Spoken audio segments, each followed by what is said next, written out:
What we're going to do now is install the spider for the brake shoes and get all of this stuff buttoned up. So what I do first is I just use an old 7/16 stud. That just gives me something to hang everything off. Now, our spider goes on. It's the same one for either side.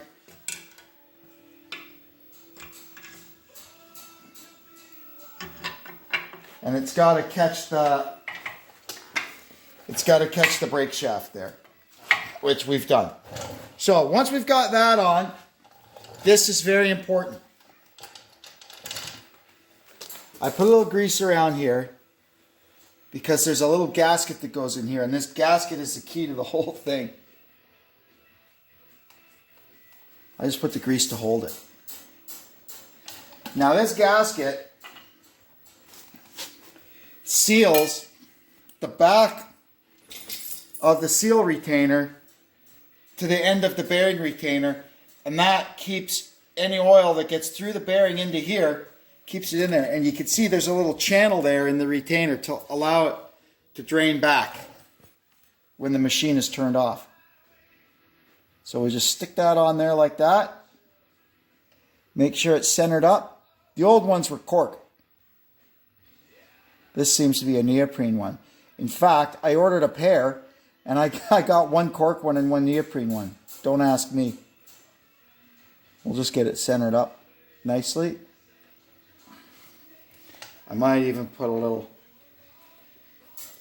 grease around the back of this just to let it slide around a little bit and find its place. Okay, so there we go. That goes on like that. And one short 7/16 fine bolt at the bottom.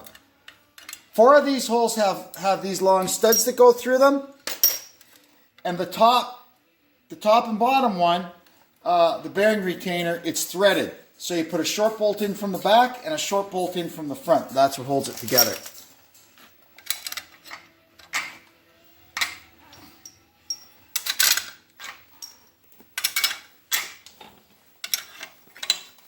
They go in like that.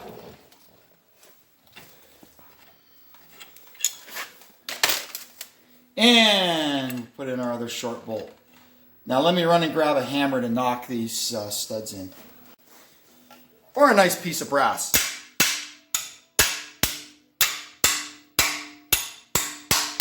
There you go. And then on the back, 4 lock washers and 4 7/16 fine nuts. 7/16 in modern times is kind of an odd size. A lot of stuff is either 3/8 or 1/2 inch. But these old Fords and Fergusons, 7/16 is everywhere. It's the fastener of choice. Henry Ford probably owned the patent on 7/16 fasteners or something. You never know. It was a crazy time. So I'll just get these started on, and I'll run them up with a ratchet and give them a torque.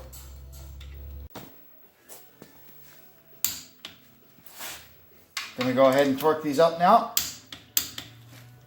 I'm torquing them to 50. I could probably torque them to 60, but it's all old hardware, and 50 is plenty. It won't come apart. Now we're gonna put the brakes on. So the shoes, there's not a primary and secondary like there is on a car. The linings are the same length on both, but there is a top and a bottom because they've got this extra gusset put on them. So they go like that, and they actually go like this. So that's how these shoes are going to be oriented. So first thing we do is we stick a spring anchor through it. And they go on just like that. And then our lower one, same deal. And we need this big honking spring. Okie dokie.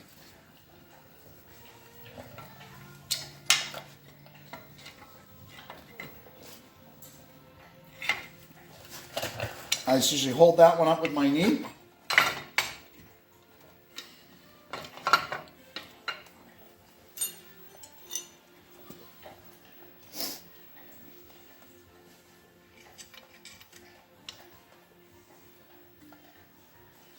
And we grab that. Once in a while, everything will go flying. That's okay, you just start over again. You'll hook that on there. And there we go. Just like that. It helps to have a brake spring tool. Either this one or this one. Something that you can hook over the end of that lever. But we're good. Now, we can put in our adjuster. It goes in like so. And they make it easy to know which, does it go this way or that way? You just line it up with the hole in the backing plate. So that's the right way for that one. Now, this return spring, it hooks in like this.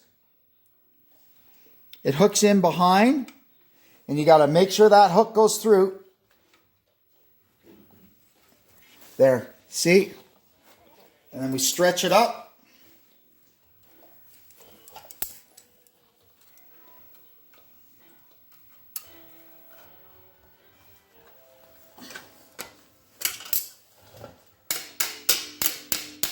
Get in there, there we go. And that's what holds it in position. On the left side only, we have this extra brake spring. Because there's so much more linkage, it goes up here, crosses through the tractor and back to the other side. Just to help keep the pedal up, we put this extra spring on the left side only. Now we can put our hubs on. So how these work, you can see here it's a tapered spline. So what happens, I'm going to grease this up first to show you. So if I put it in and it's good, I can leave it in. But what happens is, people take them off and then they don't tighten them sufficiently when they put them back together. And it starts working and wobbling and going in and out, and it'll wear out the spline. It wears out the spline to the point that you can't tighten it anymore because the washer is actually hitting the end of the axle and you literally can't tighten it anymore, and the hub is still wobbly. So what I would do in that situation, and I've done it before, is I cut shim stock and I put it in the bottom of the tapered splines, and it takes up the wear, and you can torque it, and once it's torqued down properly, it won't be a problem. So what we do, I've got this greased up so it won't hurt our seal, and we just push it in, just work it into the seal. There we go. Now you can see we're a good 1/4 of an inch to the good before we bottom out this washer. Sharp side in. Now, this nut will go on, and once it's torqued, I can't torque it until I've got wheels and weight on the thing. This is the lock clip. It goes in one of these holes, which corresponds with this groove in the axle. And that's what keeps the nut locked. But for now, we'll just get them on and get them snugged up with a ratchet. The socket we need for this is 2-inch.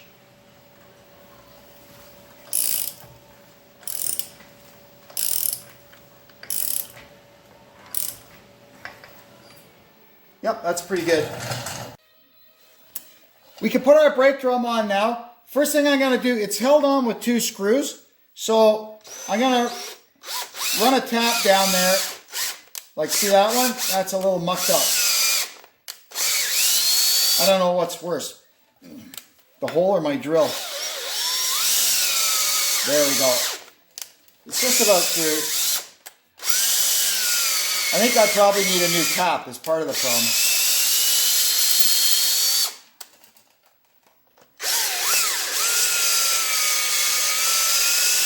My battles with these little screws are epic.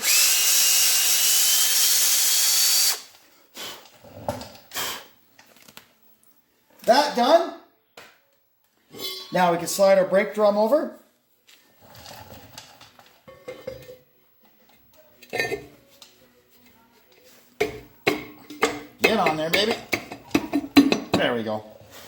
And we'll put some suitable anti-seize compound on these screws.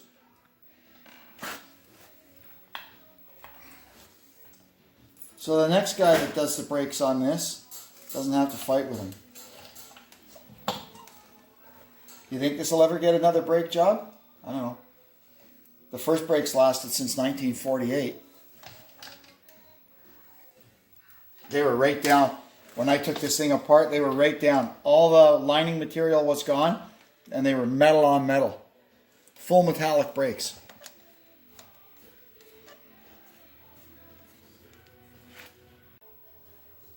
We've got two things left to do with the brakes. Number one, we have to adjust them, but I can't really do that until I've got the other linkage and the other pedal on. But for now, what we can do is close them up. So that just goes like that, and you just push that little spring there. And that's it. That's it for brakes. Oh, I have to tighten these bolts. And then that'll be it for brakes. So here's the cross shaft for the brakes.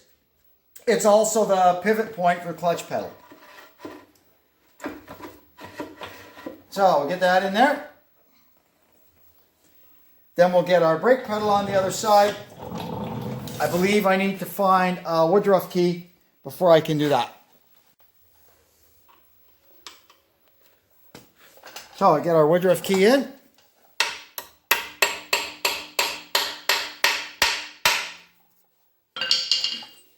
Remove our cinch bolt.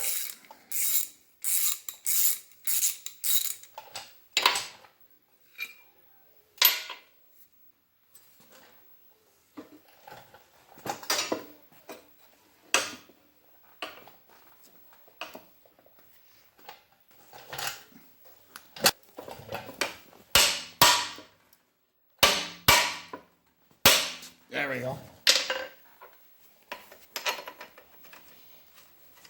Now we can put our cinch bolt in.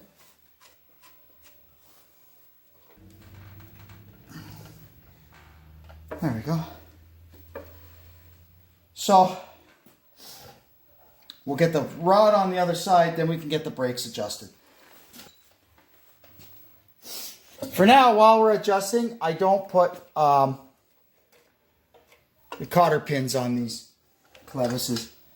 We just leave them au naturel.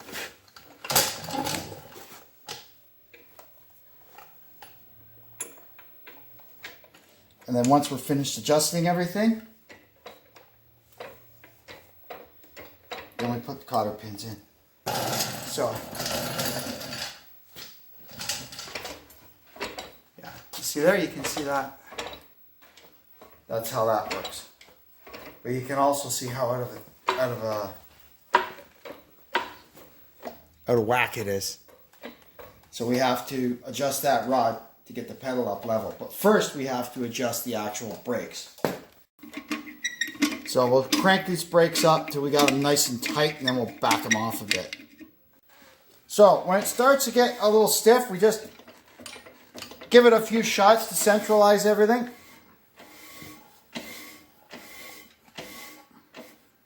That's pretty good. Now we'll go and have a go at this one.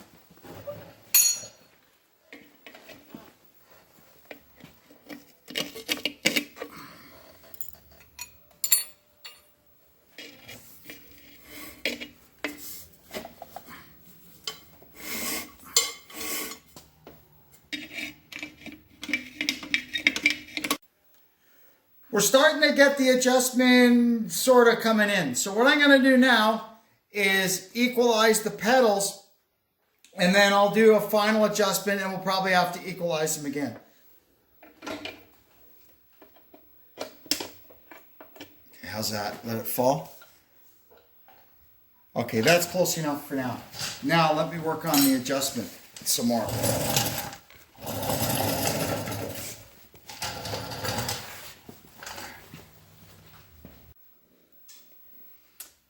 We did the last step.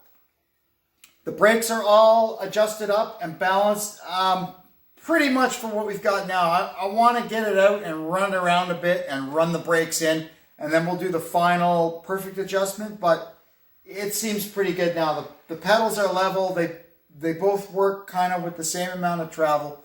It's all good.